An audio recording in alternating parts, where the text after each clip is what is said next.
नमस्कार, जोहार।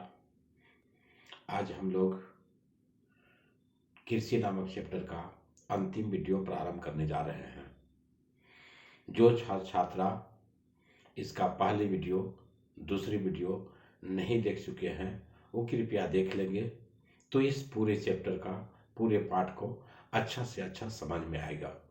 और जो नहीं देख पाएंगे उनको थोड़ा सा डिफिकल्टी हो सकता है। तो चलिए आज शुरुआत करते हैं इस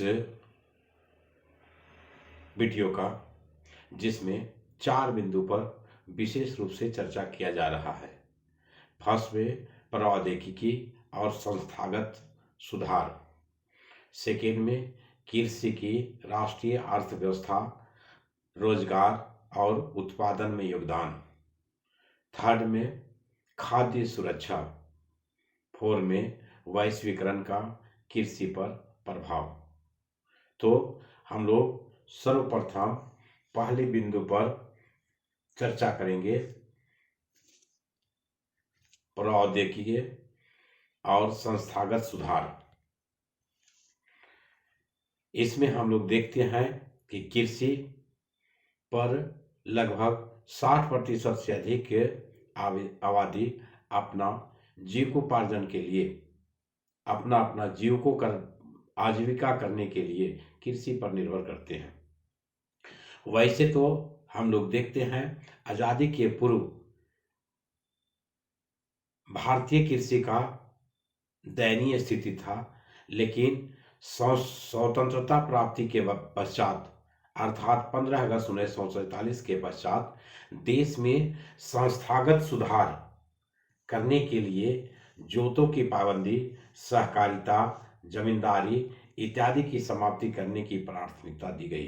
अर्थात इन सबों के माध्यम से आगे कृषि को विकास करने में योगदान मिलते गया। इसके साथ ही साथ देखते हैं कि 1960 ईस्वी से 1970 ईस्वी में पैकेज टेक्नोलॉजी पर आधारित हरित क्रांति, श्वेत क्रांति जैसे कृषि सुधार के लिए रणनीतियां आरंभ की गई। इन सबों के माध्यम से कृषि में दिन दुनी रात चौगुनी वाली कहावत की भांति बढ़ोतरी या विकास या डेवलपमेंट किया गया। इसके साथ ही साथ देखते हैं 1980 1990 के दशकों में व्यापक भूमि सुधार विकास कार्यक्रम शुरू किया गया, जो संस्थागत और तकनीकी सुधार पर आधारित था। इसके माध्यम से भी किसानों को अधिक से अधिक लाभ हुआ।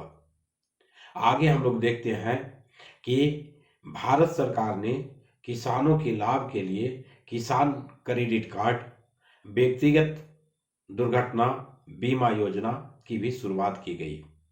इसके माध्यम से भारतीय किसान सरकार से पैसे या पूंजी किसान क्रेडिट कार्ड से लेकर के अपना खेती का कार्य करते हैं और उन्नत ढंग से खेती करके अपना अधिक से अधिक आमदनी प्राप्त करते हैं। इसके अलावे आकाशवाणी और दूरदर्शन पर किसान के लिए मौसम की जानकारी के बुलेटिन और कृषि कार्यक्रम प्रसारित किए जाते हैं, जिसके माध्यम से पढ़े लिखे किसान इसका अधिक से अधिक लाभ उठाते हैं। किसानों को बिचौलियों और दलालों के शोषण से बचाने के लिए न्यूनतम सहायता मूल्य और कुछ महत्वपूर्ण फसलों की लाभदायक खरीद मूल्यों पर सरकार घोषणा करती है। इसके लिए हर एक जगह पैक्स का व्यवस्था किया गया है। दलालों के माध्यम से कम कीमत पर अनाजों को खरीदा जाता है, जबकि पैक्स के माध्यम से सरकारी दरों पर, ऊंची दरों पर उत्पादित फसलों को बिक्री किया जाता है, जिससे अधिक से अधिक किसानों को लाभ हो। अब आगे देखते हैं कृषि की राष्ट्रीय अर्थव्यवस्था, रोजगार और उत्पादन में योगदान। इसमें वर्ष 2010 से 2011 के बीच भारत में कृषि में लगभग 52% कर्मचारी कार्यरत थे। पिछले कुछ वर्षों में सकल घरेलू उत्पाद में वृद्धि हुई, परंतु इसे देश में पर्याप्त मात्रा में रोजगार का अवसर उपलब्ध नहीं हो पा रहा है। क्योंकि हम लोग जानते हैं कि कृषि कार्य मौसम के आधार पर, ऋतु के आधार पर होता है। हमारे देश में जब मौसम कृषि का होता है उस समय कुछ लोगों को रोजगार अच्छा मिल जाता है, और जब कृषि का कार्य समाप्त हो जाता है तो लोग बेकार बैठ जाते हैं और अपनी रोजगार की तलाश से तो एक राज्य से दूसरे राज्य या एक देश से दूसरे देश जाने को मजबूर हो जाते हैं। हालांकि सरकार की ओर से कृषि को एक उद्योग का दर्जा दिया गया है। इस उद्योग के माध्यम से से अधिक लोगों को रोजगार मिल सके। नेक्स्ट हम विचार करते हैं खाद्य सुरक्षा। खाद्य सुरक्षा का तात्पर्य है कि जो भी हम लोग फसल का उत्पादन करते हैं उस फसल को हम लोग सुरक्षित कैसे रख सकते हैं।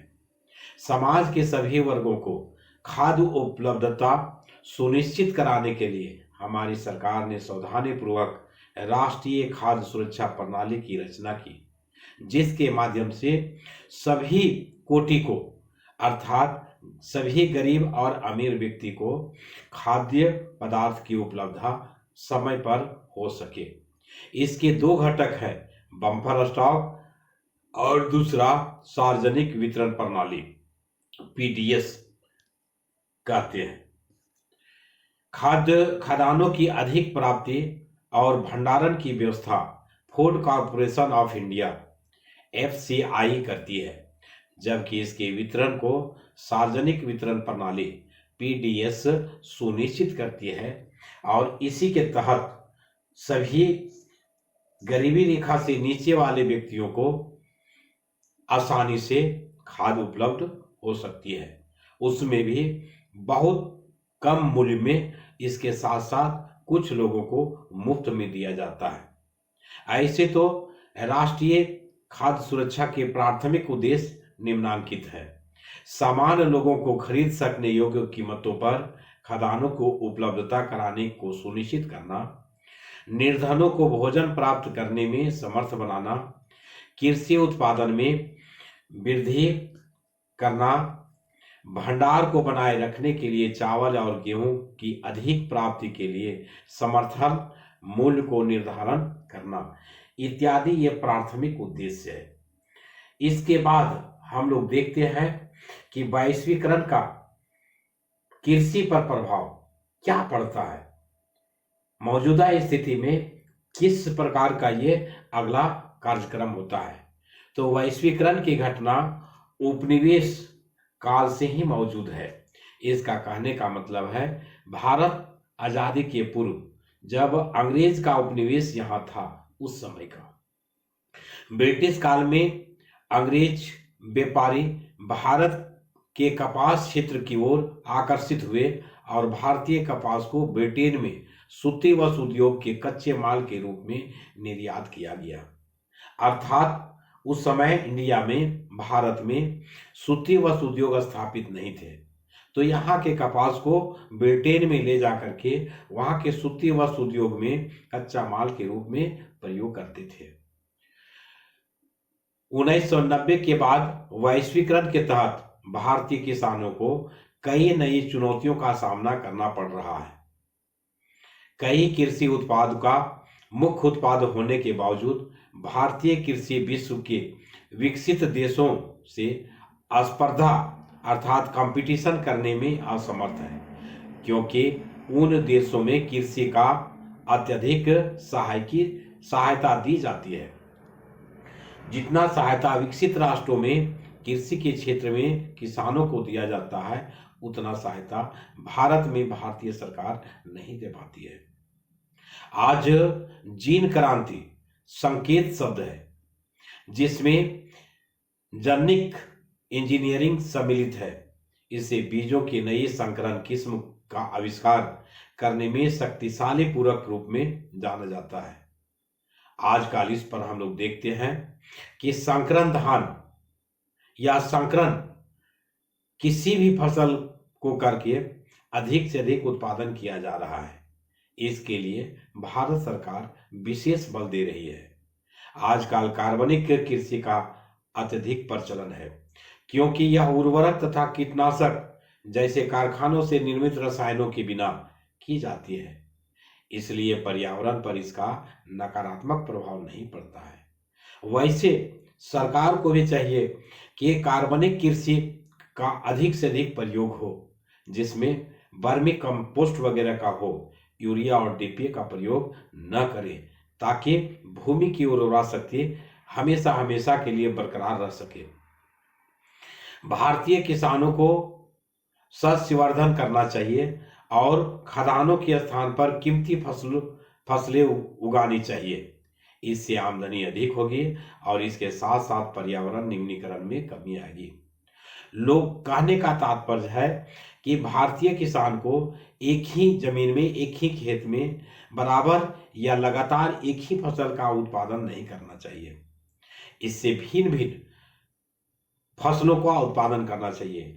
दो फसलों के बीच एक दलहन फसल का उत्पादन होने से भूमि की उर्वरा शक्ति या भूमि की निम्नीकरण नहीं हो पाती है, अर्थात भूमि की उपजाऊ उर्वरा शक्ति बरकरार रहती है। तो छात्रों, ये वीडियो यहीं तक लास्ट कर रहा है। तो अंतिम में कहना चाहेंगे सबों को धन्यवाद।